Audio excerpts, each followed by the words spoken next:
Agora não pergunto mais pra onde vai a estrada. Welcome.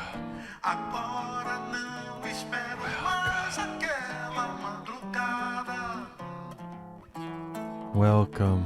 Vai ser, vai ter de Welcome, ser, welcome vai ser faca to Mark and bolada. Christopher's Guide to World and All Within It, aka Guide to World, aka Mark and Christopher Podcast, aka Morning, aka the morning, something you might listen to in the morning. yeah. Grab a cup of coffee, grab a tea, grab a nice glass of water like Christopher. Yeah, adjust the camera. Adjust your camera at home. If you're filming yourself listening to this podcast, adjust your camera at home. Yes, we love our filmed listeners. We love our filmed listeners. Everything's looking good over here. We're considering buying a very expensive light to improve the production quality. We've been recommended a $1,000 light. So if you see us with suddenly good light, you know that we broke the bank to make it happen. But I think that right now you can't see if you're watching any of this, but it's the light. I think is good because we're in front of a giant floor-to-ceiling window. It's not studio lighting, but what's better than the light of God? Great question. Checkmate, atheists.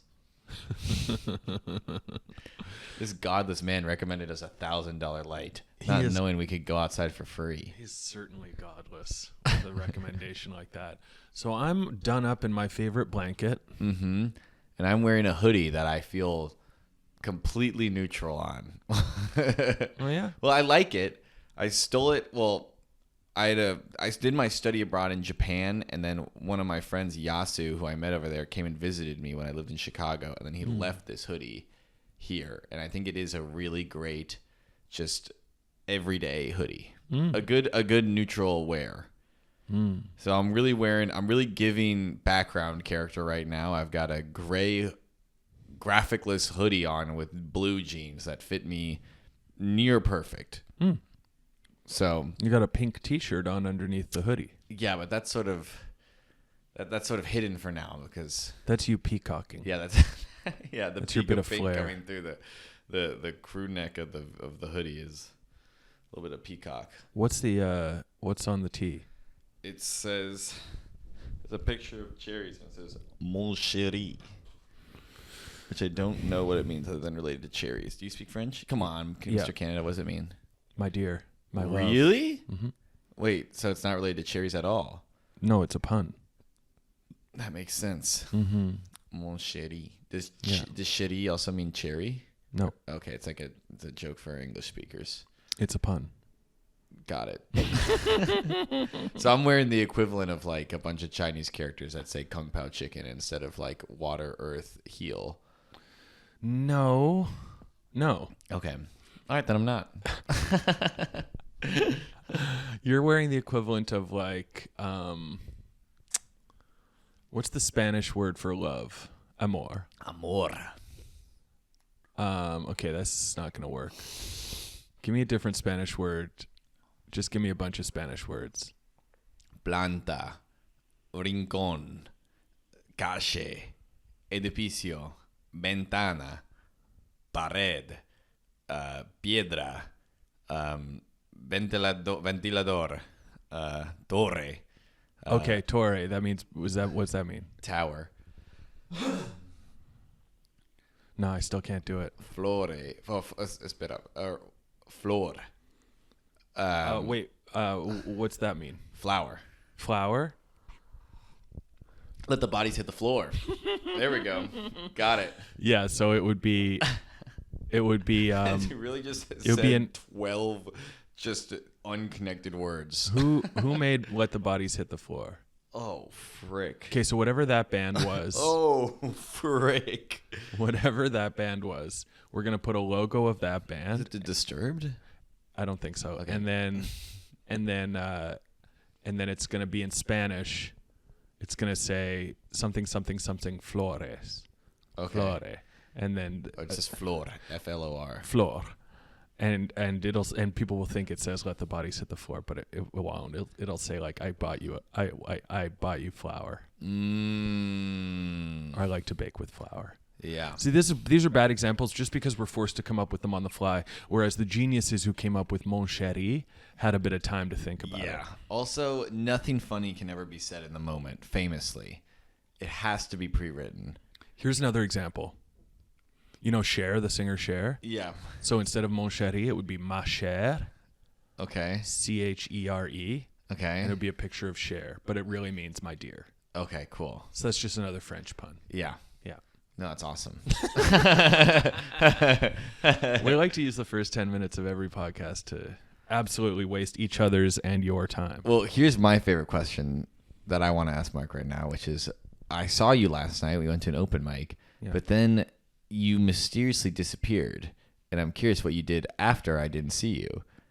What do you mean I mysteriously disappeared? Well, I walked you back to your apartment, and then you said bye, and then it was like I didn't see you for the rest of the night. So I went home. So, like, what happened when you went home? Did you watch something cool? What the hell is this? Well, I want to know. I haven't seen. This is like we had like a 12-hour break. Mark and I were on break between our friendship for 12 hours. I just want to know what happened. I see what you're saying. What did I do last night? I watched basketball. As I am. Timberwolves. Name some teams. You might land on it. The Magic, the Heat, the Orlando. I don't remember even who Magic was playing. Heat. I think I was watching the Clippers. Why do they call it that? Because it means boat. Oh, okay, cool. And they used to be based in San Diego. Damn. Okay. A lot of boats down there. There are a lot of boats in San Diego. All right, Clippers v. Dogs. Warriors? Warriors. Yeah. Okay, cool. Something like that. And who are you pulling for? Well, I play fantasy, so I got this guy who's on the Clippers now. And so I was just watching him, really. I was just curious about how he was going to do. And how did he do?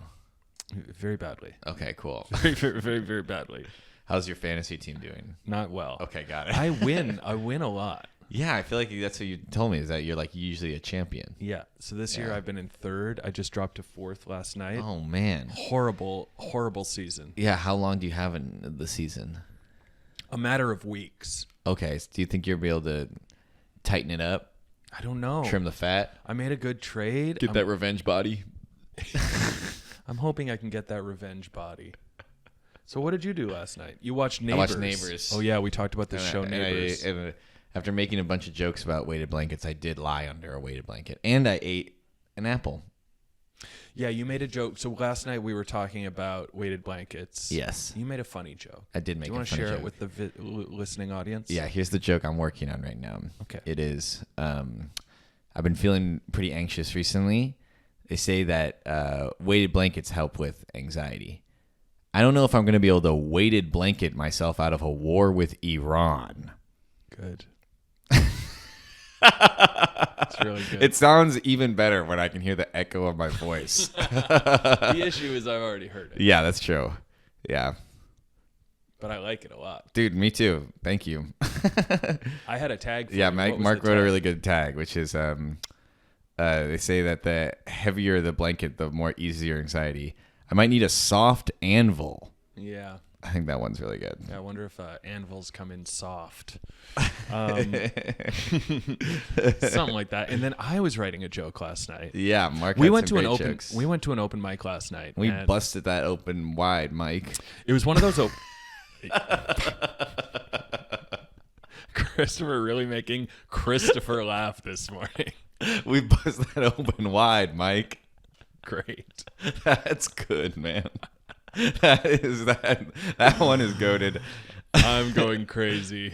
We went to this open mic, and sometimes an open mic can just be like a little boost of like, oh yeah, good, some jokes worked or whatever. Last night I would say the vibe had curdled. It was kind of hit or miss. You know, I actually thought the hosts were like really fun and normal and sweet, which is abnormal for an open mic. The Yard Sale Gals, their Yeah. weekly mic at Alphaville. We love the Yard Sale Gals. We love them. Met very them for the sweet, first time last very night, and I funny. love them. They're but Yeah, Mark, I think, is feeling like it curdled because somebody spoke during his set. There's He like said, "This is why we can't let freaks like you in the fucking comedy club. This is why comedy's fucked." Yeah, I was calling this open mic the club.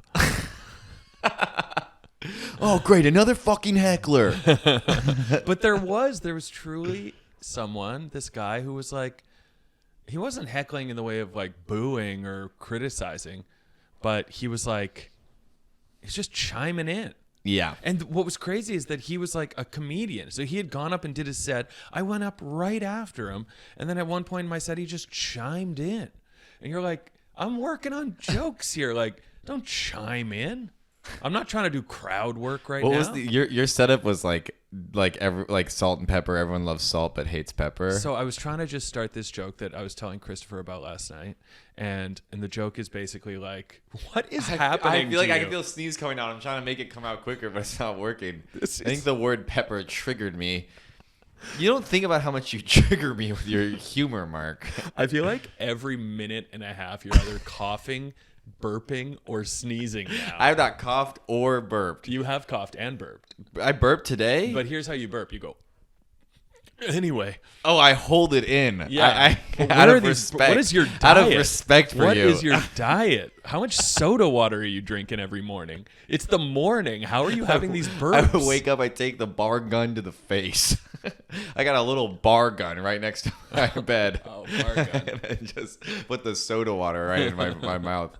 Suck it down like a hamster. I've never seen someone more choked up with potential burps. I don't know what to tell you, man. I ate yogurt. Maybe it's because it's a fermented ingredient. I feel like I can see the bubbles going up through your body. Ho's always mad because I had a morning burp. Morning, afternoon, and the whores are the whores. The whores, I said O's. But yes, technically they're whores. The whores are You furious. want to get technical with it? The whores- hoes are whores. The hoes are whores and the whores are furious about my night burps. I bet you burp in your sleep. That's when it finally comes Probably. out. I'm definitely a tutor in my sleep. But who isn't? Yeah. Yeah. Yeah, I'm a night tutor. for Everyone's sure. a night tutor. By which I mean I'm teaching these hoes how to do things. Teaching these hoes, and by hoes I mean whores, and by whores I mean teaching them how to do things. Yeah. But last night I was talking about my joke. We were going through, sort of come up with this joke about how in white culture, the only two spices invited to the table are salt and pepper. I think in all cultures, I've never seen, maybe in Chinese, I guess you see some Asian or culture, you you see see some dry this spices. Switch it up. But let's say at least in white culture, the only two spices invited to the table being the white cookout, are salt and pepper. And the joke is, salt absolutely belongs. What is pepper doing there? Mm-hmm. And I was trying to get to, the punchline, which would have been along the lines of, what did pepper save salt's life? And then, hey Salt, what do you do? Oh, I enhance the flavor of literally every food. Hey Pepper, what do you do? I could make you sneeze. That's a Christopher punchline. I could make you sneeze a bit. So anyway, I was starting this joke, and I was like, what is Pepper doing at the table? And before I get to a single punchline, this guy who's just been on stage goes, I like Pepper. And then I just went, cool. All right. And if it had been like a real show, I would have been like, I guess I'm talking to you now. But I was like, I literally have 45 seconds left. I'm going to pivot to another joke. I don't want to talk about this anymore. The best was that this, I picked up my ball and went home. Yeah, I think that makes sense. The best was that this one guy came up. Excuse me. Okay, there was a burp. All right, you got me. Christopher, Excuse now me. that you're aware of it, you're going to know. What am I supposed to do? Fucking swallow it back and hope it comes out as a stinky, disgusting fart? Is that what you want? Yeah. All right. The point is that this guy last night, he kept he made a joke being like, I'm sorry, I'm still tripped up. How am I supposed to not burp? Is there a way to not burp? I don't know. You got to change your diet. I got to change my entire diet to not burp. I'm trying to do it as politely as possible. You speak into a mic. I don't. What am I? I'm on my Tazon Day. Fucking speak. Get away from the mic to breathe. What does he say? I don't know what you're talking You don't know about. Tay Zonday? Chocolate rain. Okay, yes, I know chocolate Yeah, rain. he says, I step away from the mic to breathe. And, Okay. you know. Gasps. Yeah. Anyways, this guy goes up and he says, he compares his set to like being on TikTok, and he's like, if you don't like any of my jokes, you can just say scroll, and I'll go to the next one. The entire rest of the set, people kept yelling scroll before he can even get to his punchlines. No, but then he kept going. Yeah, he just ignored them. No. I got to do this one though. It was cute. It was funny. And if this guy's listening, listen. I know that you think you got to get to your punchlines, but it would actually be so funny if you just let people say scroll and then just only did setups. Yeah. Set up a set full of setups would be funny. Yeah. And if this guy's listening, I need advice. I know I usually give advice. What do I do about burps? How do I like my yogurt bowl.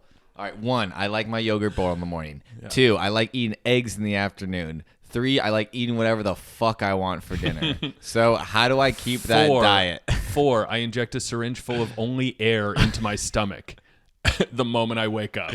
How do I tame my burping to make 5, to make my community more comfortable around 5, me? I soda stream everything that I consume. I'm talking liquids and solids. I'm talking, I soda stream my toothpaste before I brush my teeth with it. I got a bar gun with 3 buttons: breakfast, lunch, and dinner. You're a burper. You're a burper of the highest order. You don't burp. I mean, I burp once in a... I feel like most people burp as often as I do. I've made you self-conscious, and I'm sorry. That's okay. It's reminded me of the hardest you've ever rolled your eyes at me, which is when I said, "You don't giggle." Yeah, you didn't like... I didn't like hearing that. I think it hit a spot that hopefully Yeah. might make you giggle a little more. Yeah. Probably made you laugh and ease up when you heard that, huh? Probably made you feel really like, oh, now I'm gonna move to giggle. I think eventually it had a good effect. Yeah, You made me aware. long term. Long term. Yeah, I do try to get better at like easing into the moment, living in the moment, which I think like giggling comes from like not being stressed and anxious and like thinking about what you should be doing. it's true. So it did make me aware that I gotta breathe more in social situations and just try to like sink in. That's why I wear my comfy blanket. I like to lean back in a chair. Here's my ideal social situation. There's a couch and I get to lie on it. And nobody else is there. No, but like for real, if there's a couch and I get to lie on it, You'd love therapy. I love to close my eyes and have people cracking jokes around me. This is truly my ideal. And then I can open my eyes and kind of get involved and then not be involved. But I love the not having the pressure of having to be involved the whole time. And I love to lie down. Yeah, like Grandpa on his deathbed. That's my dream, is to be Grandpa on his deathbed while my family cracks jokes around me in the waning moments of my life. hell yeah. Shall we get into our topic for the day? Yeah. So next week's topic is going to be how to not burp. But Definitely will be, yes. today's topic is how to write a movie. Yep. How to write a movie. And for a bit of context, I have never written a movie, and Mark has written about 7. No, I've written one officially that I made with my sketch group almost 20 years ago. Whoa. No, almost 15 years ago. And then I've been writing movies lately. So as with everything on this podcast, these are not expert opinions. These are more just like guesses.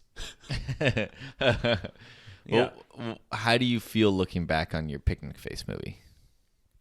I think That's your first movie. Yeah, so we wrote a movie called Roller Town, and when I look back on it, oh, here it comes. Let's go. Let's go. Help Mark fix his diet. Please help. When I look back on that movie, I just remember that we were reading like how to write a screenplay books while we were writing it, which is not the right time to do that. You need time to read these books, internalize them, because you can't be in your head about rules when you're trying to write. Makes sense. That's my first piece of advice. You can't be in your head about rules when you're trying to write. So So we were in our head about rules. And what that did was the first 20 minutes of that movie, which is, approximately the first 20 pages of the script, was really fun, kind of just free flowing, finding our way. And then Act 2 was real hard because we had all these ideas, this like all these lessons in our head about like, how do you write an Act 2? And then you got to do this. And then each scene has to do this, blah, blah, blah, blah, blah. And then it kind of just got a little mucky. What are some baseline rules for writing a movie? Well, the Script Notes podcast made a really good point. If you've never listened to that podcast, it's a good one. It's on screenwriting. It's two screenwriters who are actually professionals. I guess I'm a professional. You're a professional. But in television. Okay. So I should be teaching how to write a pilot or a TV script. But I'm trying to get into movies. Yeah. We can expand this to just how to write a script. Well, say what you were going to say, because I'm curious. Okay, so what they said was, don't forget about the scenes. Like, the scenes are the most important thing, because sometimes people get caught up in writing like the whole arc of the movie, that they're just like, okay, and then this scene is just to get to this scene, is just to get to this scene. But like every scene is kind of like a mini movie, ideally. Yeah, that makes sense. And Robert McKee said in his book that every scene is like, and this is something that like tripped us up at first, but when me and my writing partners were trying to write our first movie, but every scene, he says, should be either plus to minus or minus to plus. And the plus and minus indicate like a character's outlook, basically. Okay. So like if your character wants to make it to the concert on time, at the beginning of one scene, it should look good for him. And then by the end of that scene, it should look not as good. And then the beginning of the next scene, it should look not good. And then by the end of that scene, it should look a little better. So you're constantly like little mini movies, little arcs. Arcs. That makes sense. I don't think that that's a fast and true. You could find so many good scenes and so many good movies that don't necessarily do that are just like there for fun or texture or whatever. But I think it's a good rule of thumb. You know what's something that I think about with writing is a lot of times in TV and in film, they jump between characters. Okay, let's spend 5 minutes with this character, and then we'll jump back to this character. Yeah. Why is that? Why are there not more movies or TV shows that are just like just one character story? It can be a little claustrophobic. I like writing like that, what you're describing, like the one character POV. Yeah. But it's more like, yeah, is this movie sort of filtered through the POV of one person? Is it almost like a first-person narrative? Or is it third-person, like omniscient, like God's eye view of a bunch of people doing a bunch of shit? Yeah. I don't know. I think it's just like whatever your preference. But sometimes, like especially in TV shows, if you're expanding it to show the perspectives and stories of other characters that are not your main character, it just kind of broadens your universe and gives you more opportunities to like tell stories. Yeah.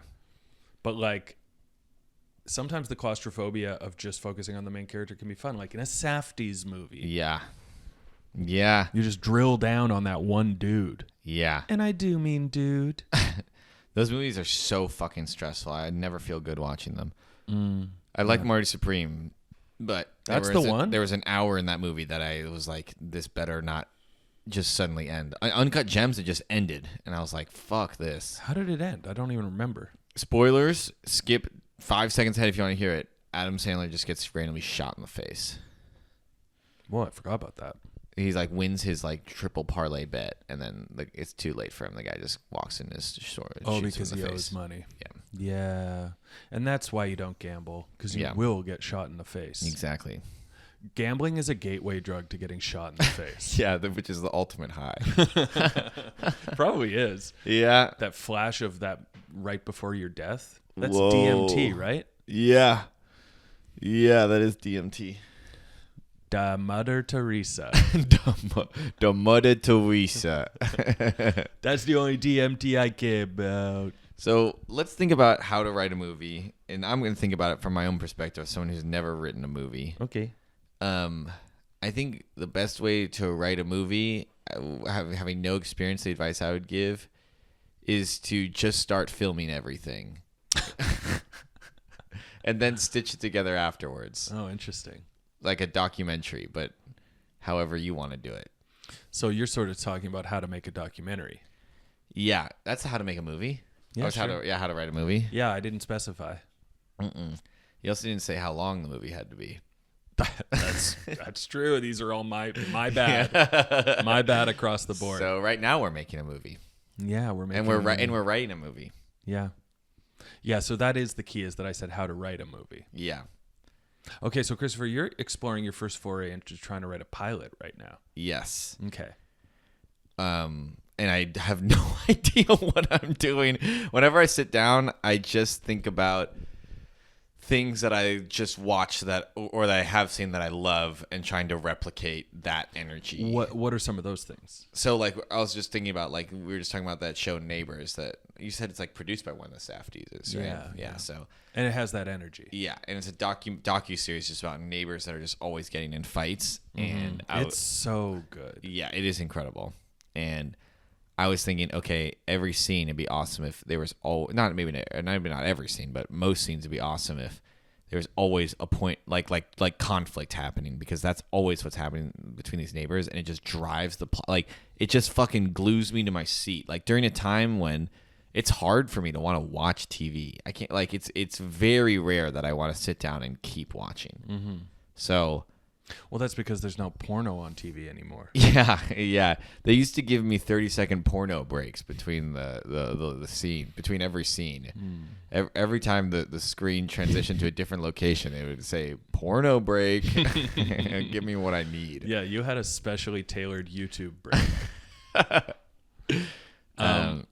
But yeah, I feel like it's just a lot of, for me right now, in such an early phase, just a lot of me just typing stuff out and then showing it to you after a month and being like, is this good? And then you'd be like, keep going. But conflict, you're right. Conflict is the key to it all. But you're saying make them likable. That's the hard part.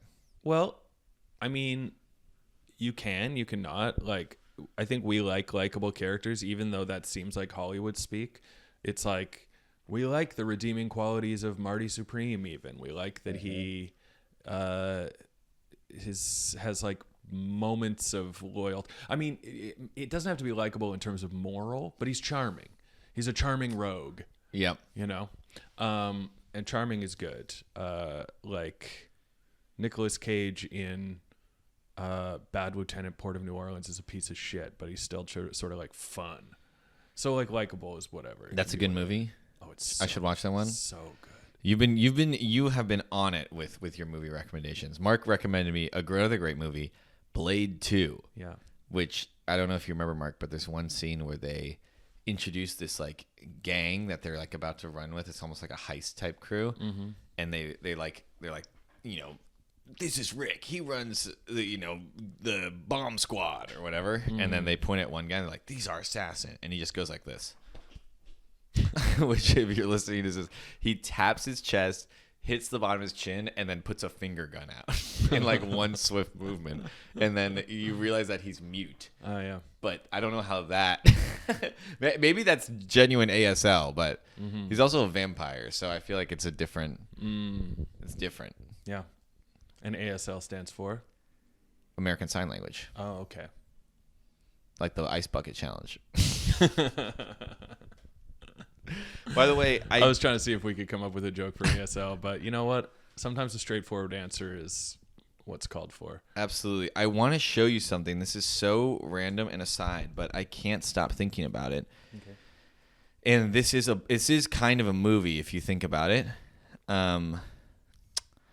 There's this guy named Jay Phil, and he's a rapper, and his whole thing is that I have shown you this, but I just want to talk about it because I still can't stop thinking about it. Oh, yeah. His whole thing is that if a man cheats and a woman cheat, it is not the same. And this is, I'll just give you a blurb. And you're saying it's kind of a movie because it's like a it's an Instagram reel. It's a reel before a music video. Yes, exactly. Here it is.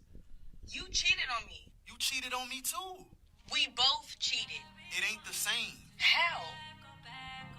Women cheat when they in love with somebody else. Niggas cheat just for a nut, nothing else. Women ain't cheating the same. Y'all need internal help. Niggas be going through pain. We need sexual help.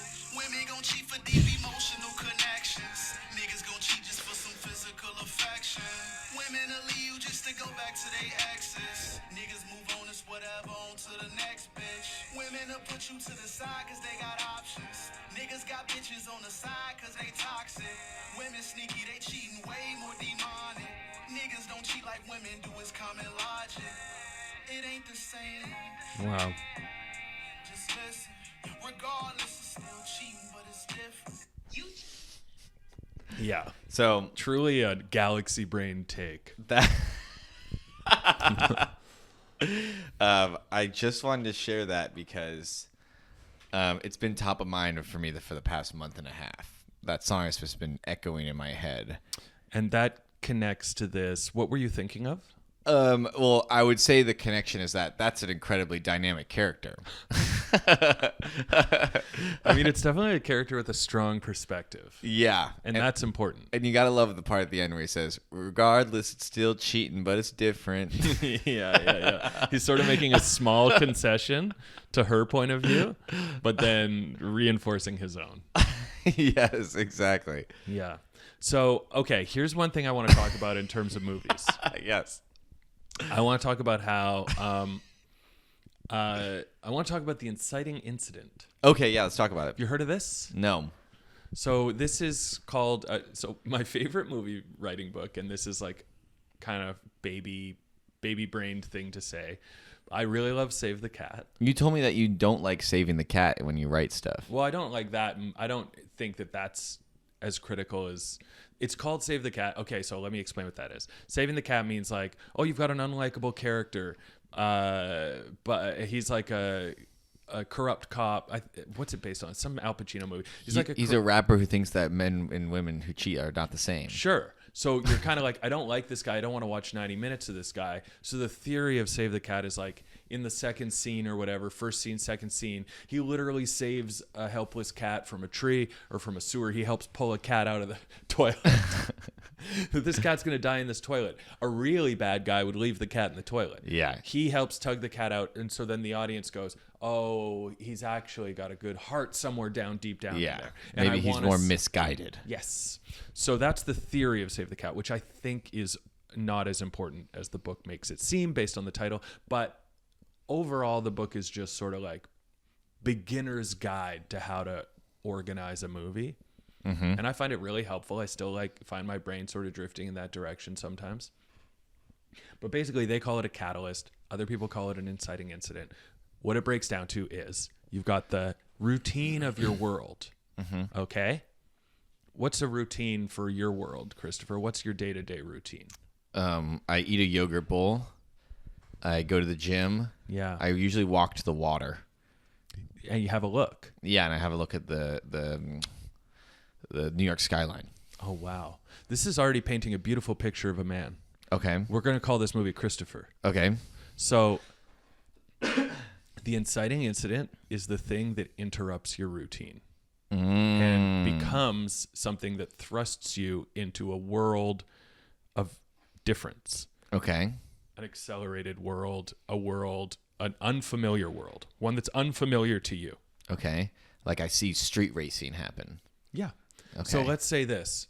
Let's say you see your first street race and it exhilarates you. Your friend brings you out to a street race, or it just happens really close to you. Yeah. I was thinking on my way to the water. That's what I was envisioning based on what you were saying. Maybe it's day 2. Day Okay. 1, we see you make it to the water. Day 2, you have trouble getting to the water. Why? Because there's a Street street race going on. So then what this is an invitation to adventure. Okay. And we know watching it, Christopher's going to get involved with street racing. How do you make that first day interesting? Well, it's a route. Here's the thing. It's not as uninteresting as you might think to literally show someone's routine. Like what you were describing, if a movie started with a guy going to the gym, a guy eating his yogurt bowl, and then going to the water and looking wistfully out at the New York skyline, I'd be into it. Kind of sweet, yeah. Kind of sweet. And if you want, you can spice it up a little. Like, who are his friends? Who does he hang out with? Does he play video games? Does he volunteer at Big Brother program every day? And he hangs out with this little kid who's a little fucker? Like, whatever. Like, literally, a routine can be anything. A routine can be like, Star Wars, his routine is farming whatever the fuck they farm on that planet. Remember? Okay. He's like a what farmer? What's it called again? A womp rat. No, he's a moisture farmer. It's a moisture farmer. But they have womp rats on the farm. Yeah, and there's womp rats on the farm. Like, your routine can be anything. Yeah. Your routine can be, if you're a ninja, every day you go out and assassinate someone. Okay, yeah. That's your routine. But then the catalyst that brings you into an unfamiliar world is, let's say, something more extreme. You get time traveled to the Okay, future. cool. Or something that makes your life less extreme. You fall in love. A ninja shouldn't fall in love. Okay, so here's my question. Since my current pilot, I'm writing it about somebody who is going to a new school. Yeah. How would I show that person's normal routine if they're just starting it? Or should I start at their old school? No. Because you want, especially in a show, you want to start with. This is a good question. It can be a new routine, but it's still the routine. Gotcha. Like, what do you want to happen to this guy at this new school?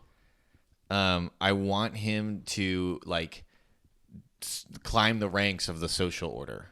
So I want him to like. Okay, so he Like, starts start out out and he's probably a uncool as a nerd. loser. Yeah, Yeah. So exactly. his routine is nerd shit. Yeah. His routine is nerd shit, and the thing is, maybe off the top, he doesn't realize that he ever could do anything but nerd shit. Okay. But he maybe has a quiet yearning inside him. No more water left in my cup. I'll say. Okay. So he has a quiet yearning, and then, he sees a cool kid. Was that a slight burp? No, it wasn't. Okay. It was me thinking. Okay, me thinks. He sees a cool kid doing some shit, Uh-huh. and it's like seeing his first street race. He's like, holy shit, that's the world I want to be a part of. Okay, cool. Awesome. So let's finish writing the movie Christopher. Yeah, let's finish writing my movie. Okay, so you see your street race. Yeah, I see my street race. Then there's a section we call the debate section. Okay. This is Save the Cat terminology again. Okay. But what that means is you debate whether to enter this new world.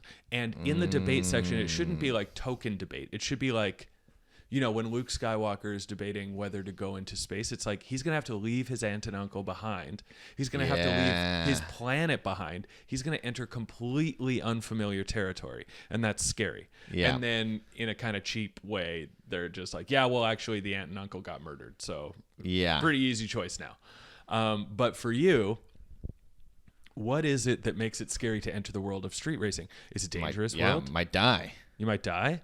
Also, it's expensive, And illegal. illegal. Also, what's your job right now? Fucking doing like just comedy stuff. Okay, so that's not going to be as difficult. Let's say you have a 9-to-5. Okay. You have a 9-to-5 doing what? I work at the bodega with my friend Sam. Okay. So you work at the bodega. So this might take up some time. Maybe you've got money that's put aside for something else, and it would be a bad idea to put this money suddenly into street racing. Yes. I'm But- saving up to, buy to pay off some debt. Yeah, you got Yeah. debt. Yeah. You got debt. So now when you jump into street racing, that is the start of what we call Act 2.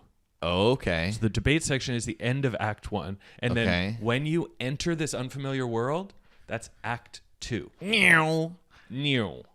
And that's going to start with you probably going to your first official street race. You saw it happening near you, but maybe that wasn't an official race. Now you're going to go check it out, and you're going to go try to get involved. Okay, cool. You're going to go talk to someone about buying a car, souping up your car. Okay. You're going to go try and borrow a car from your You can say borrow. It's okay. from your relative. Yeah. And you're like, I'm not going to ruin it, but there's the risk that you're going to ruin it. You're going to do all this shit that involves the fun of getting into the world of street racing. And the first half of your movie can be largely fun. It's Marty Supreme rocking fools at ping pong. Yeah. But then eventually things are going to get harder, and that'll be the second half of your movie. Okay, gotcha. Yeah. So are the characters supposed to be essentially like living on borrowed time a little bit for that section? Maybe taking risks that they shouldn't have, and they're gonna have to eat the consequences later on. Yeah, I don't know if you'd say they're living on borrowed time, but they're because it's like fun. Okay. It should be like Nothing more fun than living on borrowed time. Yeah. Nothing more fun than having to owe somebody something back. time. It's like think of Goodfellas because that's like such a classic first half, second half. Okay. The first half is like, isn't it fun to be a mobster? Yeah. And the second half is, holy shit, isn't it dangerous and probably a terrible idea to be a mobster? Yeah. Don't you just waste away and then everyone you love dies and then you're under threat of death and you've got a coke habit and your wife hates you? Yeah. So it's like the first half is like, it's fun. And then the second half is like, pay the piper. Yeah. Okay, cool. You ever seen the movie Never Back Down? No, what's that? Is that Justin Bieber? No, that's Never Say Never. Oh, right. Never Back Down is about a bunch of high schoolers who get really into MMA and then they start fighting each other. Fight Club. Yeah, very similar to Fight Club, except that none of the secret society aspect. It's just like the school bully does MMA, and so this kid who's new in town, he's like a hick, Yeah. starts doing MMA to beat his ass. Mm-hmm. And MMA stands for? Mixed martial arts. Oh, okay. I thought you like- might make something up. Oh, stands for American Sign Language. Yeah. Yeah. Me, mommy, all the time. Yeah, mommy, again. That's how I feel when I watch MMA and a UFC fight ends. I What go, does UFC stand for? what's UFC stand for? Yeah. Undiscovered fucking children. Very nice. Very nice. Yeah. Okay, so that's the bare bones basics on how to write a movie. How do you end movies? Oh, that's such a good question. Yeah. Okay, you're talking about Act 3. Yeah. Act 3? Act 2 ends with something we call the all is lost. Oh, shit. And that's like, what's the most you can lose? Let's say at the end, let's say that you've been street racing. Things have started to go bad. You wreck a car. The debt collectors are coming. Let's say you've borrowed this car from your mom. Mm-hmm. What's the worst thing that could happen at the end of that little arc? Wait, you already said I wrecked the car? Let's say you haven't yet. Okay, yeah, I would wreck the car. Like that's the worst thing. Or like, I get in a, I get during a fight, someone pulls a dirty move and I fall back and I break my neck on a little stool in the corner of a boxing ring. I become a paraplegic. Well, that's not really about street racing, but yeah, I feel you. Okay, wait. Okay, I'll give you a Clint different one. Eastwood has to kill me. I'll give you a different one. So sometimes the all is lost can have to do with something we call your B story, and that's like your emotional story. Gotcha. So let's say you've got a relationship with your mom where you're always taking big if. You're like, you borrow the car, you're kind of like not a great son. Okay, gotcha. Yeah. Maybe at the end of Act 2, you've lost everything. The debt collectors have come and she mortgages her house or she sells her house to get you out of debt. So you fucked your mom. Gotcha. Your mom has sacrificed everything and now you feel like shit. And the rest of the family's not talking to you because you've done this bad thing. Okay, cool. So now, Act 3. How are you gonna get enough money to buy your mom a new house, to buy your mom's house back before it goes up for sale? I gotta win the big street race. Now we're fucking talking. Let's go. So now you're using the skills that you've learned through this movie, Okay. and ideally a slightly tweaked, more responsible perspective Okay. to take one last big risk. Okay, cool. And if this risk fails, maybe your neck is on the line. Maybe you're going to die. Yeah. But you're going to finally do the right thing. You're going to do it for the right reasons. Yeah. You weren't doing it for the right reasons before. Uh-huh. You're going to do it for the right reasons now. Okay, cool. So that's an option. That's an option for how to tell that story of the movie Christopher, Awesome. the street racing boy. Yeah. Damn. So like in Star Wars, Act 1 ends with him leaving his home planet. Mm-hmm. Act 2 starts with him going on an adventure with Obi-Wan Kenobi, finding the Millennium Falcon, bartering with Han Solo to like fly it for them, fun in the weird bar, flying up to the Alderaan system or whatever, and then Star Wars. Fun in the weird bar. then the planet they're going to no longer exists. It was blown up by the Death Star. Act 2, when things start to get tough, they get sucked into the Death Star. They get chased by stormtroopers. They get trapped in a garbage disposal. Obi-Wan can.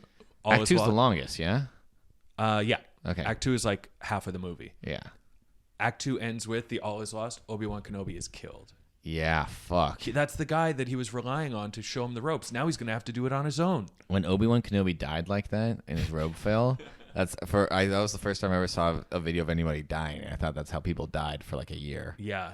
I thought that's what happened when people's robes fell off. It meant that they disappeared. So I was really confused when my uncle's robe fell off and I saw his thing. And then he pointed to it and said, "Get a good look. This ain't no Obi-Wan Kenobi thing." What an insane thing to say to a child. It's okay, Hi. Wally. What you looking for? Everything okay, Wally? Oh, yeah, that's over here.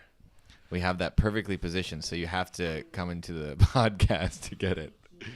You're welcome. How are you doing? I'm doing good. Uh-oh. What? It just didn't sound good. Oh, I know. No. I felt bad for intruding. No worries. That's fine. Love Love Love you. you. Bye. This podcast? Yeah, could. Okay. Did she say edit? I think so. Oh, yeah. Oh, you're out of storage.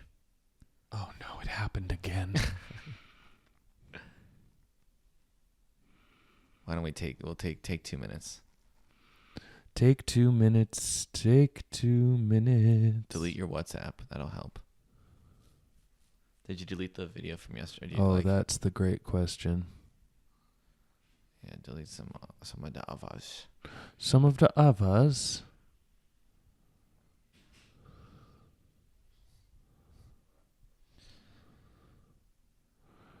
All right.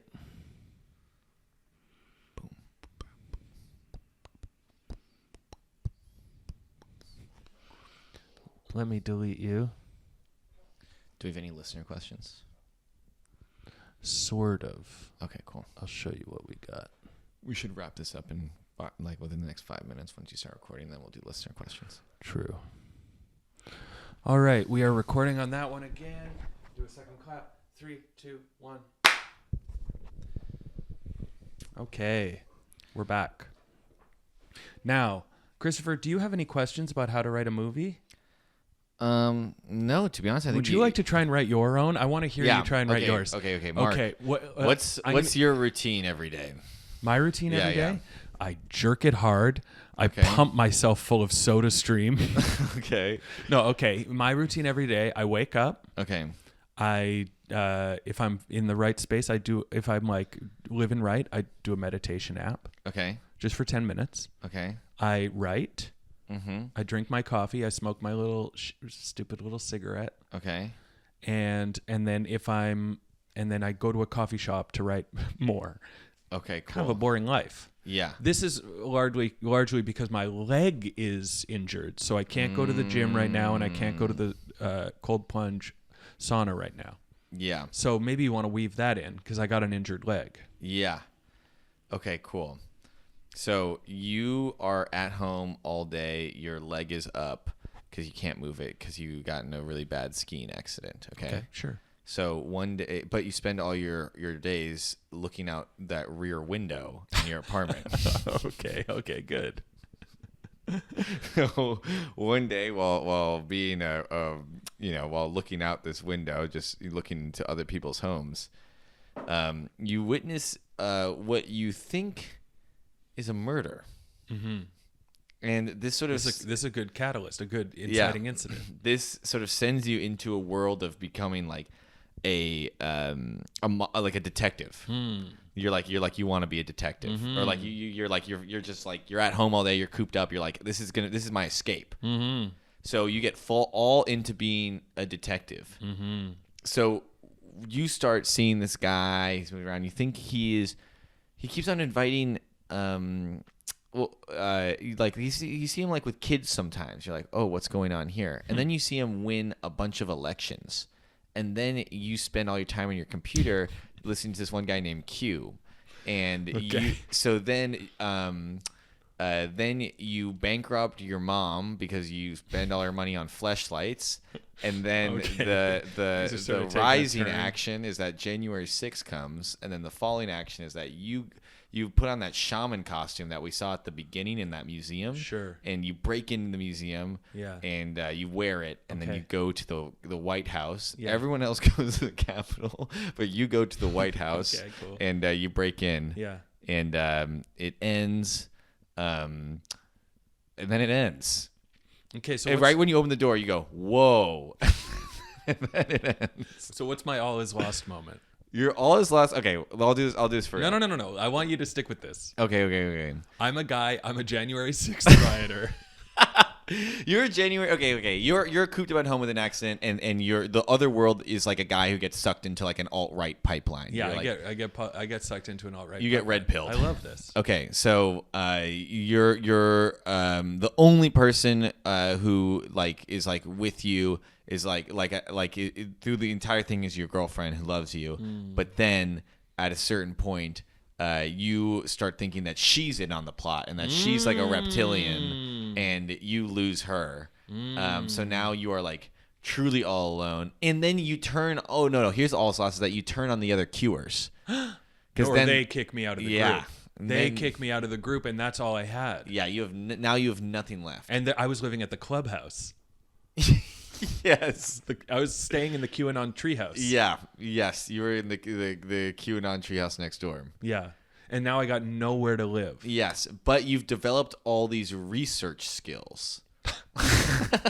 Cool. So then, What's Act 3? Act 3 is that your son, who who you've lost with your girlfriend, Yeah. needs help with a research project. This is a really bad Act 3. Now, remember, Act 3's got to be the most fun. Okay. Well, it sounds like this. What happened at the end of January 6th? They all go to. Oh, sorry. Yeah, went to prison. They all go to prison. Did not overthrow the government. Yeah.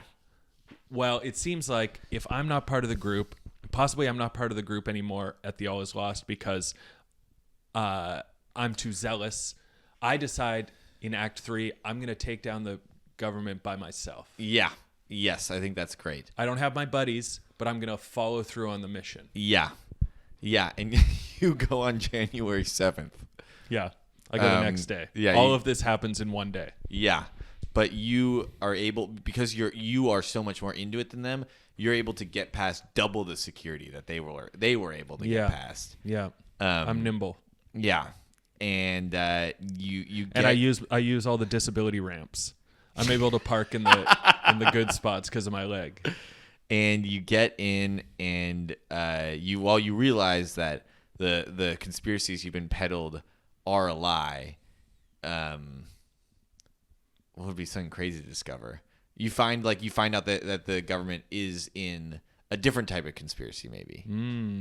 Or I find out that there's a pedophile ring, but it's not who we thought. Oh yeah, Maybe it's the Q guys. the are in Q the guys. Are the Yeah, pedophile ring. there we go. So then Act 3 is I got to tear them down. Yeah. But that's not the story we want to tell. The story we want to tell is that Biden is to blame, and the Act 3 ends with me putting a gun to Biden's head and saying, "This is for the kids." This is for the pizza shop, bitch. And then it just cuts to credits, and it's When you're living in the Hall of Fame.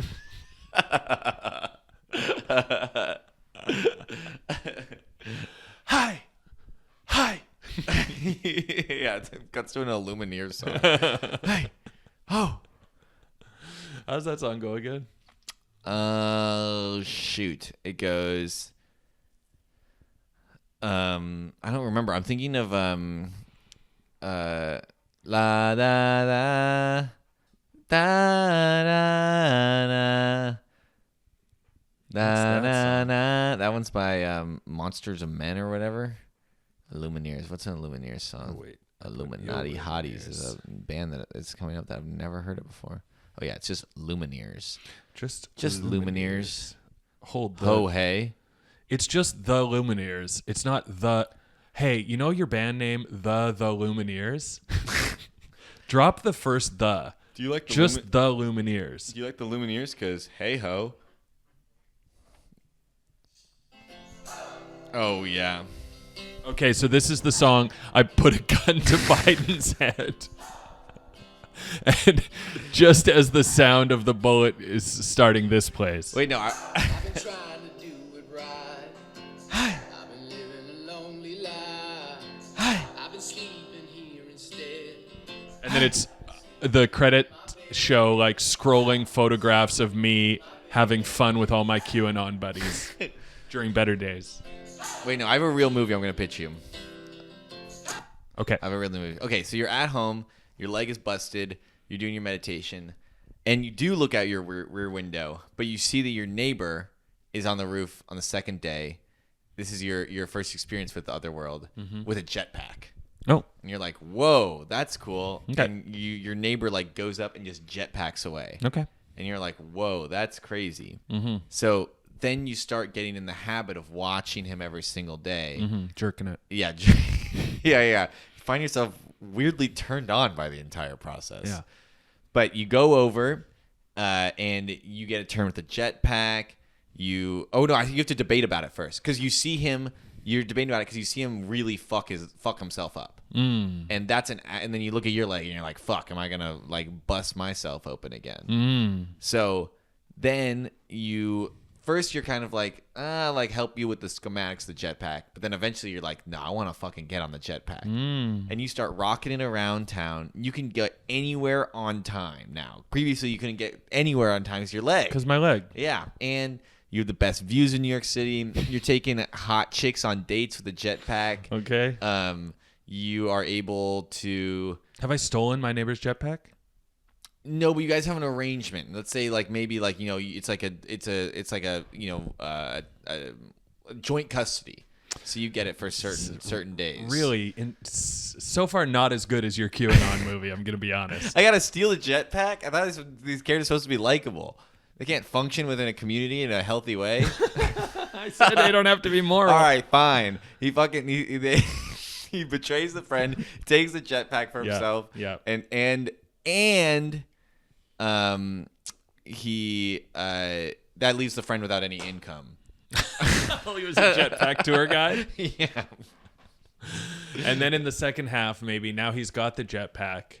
Maybe let's say he was working with his friend, he was borrowing it. He becomes a jetpack tour guide in the first half, Yeah. which is kind of our world's version of a Segway tour guide. Yeah. But it's more dangerous. But then he gets into hot water with the mob, and now they want him to use his jetpack to help them do heists. Yeah, because he starts doing too many club appearances. Yeah. So and the mob runs all the clubs. And he trashes a club by accident, and now he's in their debt. Yeah. And now he's got a jetpack heist for them. Okay. Yes. And now in the second half of the movie, he's doing jetpack heists, and he's like worried because he's going to get hurt, he's going to get killed, and his friend doesn't want him to do it because he's ruining the good name of the jetpack. Yes.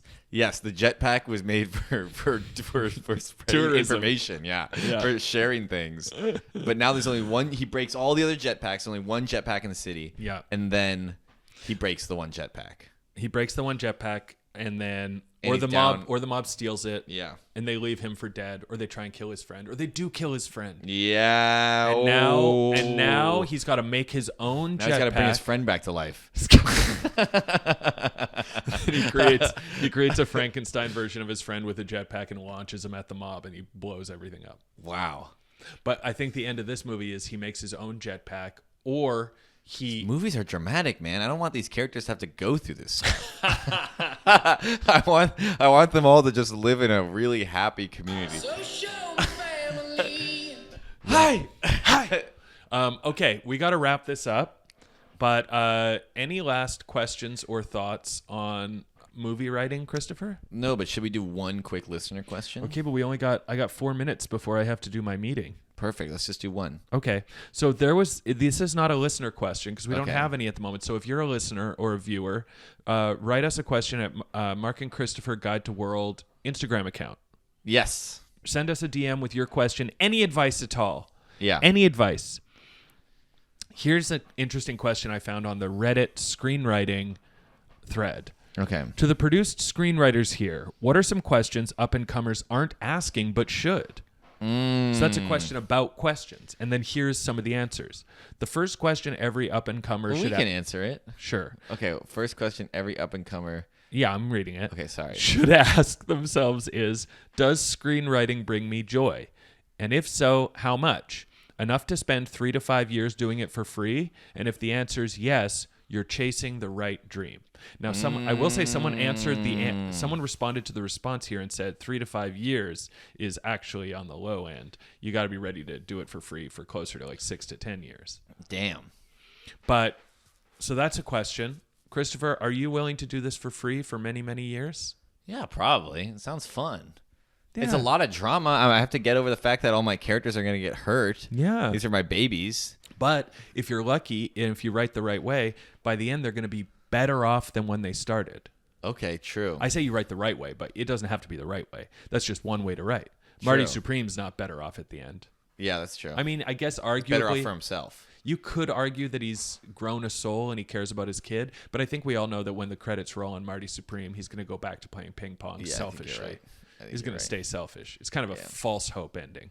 Yeah. But a lot of characters, by the end of Star Wars, Luke has learned to use the Force. Yep. So yes, his friend Obi-Wan Kenobi died, but A, Obi-Wan Kenobi's a cool ghost, Yeah. and B, Luke has become more self-sufficient. He was kind of whiny early in the movie. Now he's self-sufficient. And in the Mark movie, you study the Bible so you can bring your friend back. And now you can bring anybody back. What's the Mark movie again? You go with the jetpack, but your friend dies. Oh, and then you got to Jetpack. bring him back to life. I thought it was a QAnon movie. Oh, okay. Yeah, in Jetpack, QAnon, you can kill anybody. Well, here's the thing. In Jetpack, it starts out and I'm a whiner. Oh, I got my sore leg. Oh, I can't do nothing. Oh, I need a jetpack to get around. Then I kill the mob without a jetpack. Yeah. Maybe that's the ending. I just go foot to the ground, wheelchair, wheelchair machine gun. Hell yeah. So oftentimes in these movies, you're ending better off than when you started. Fair enough. All right. And with that, should we end our episode? We must. All right. Play And us out, thanks for everybody Christopher. listening. And here's our outro. All the blood that I will bleed. Just kidding. Just kidding, of course. I would never.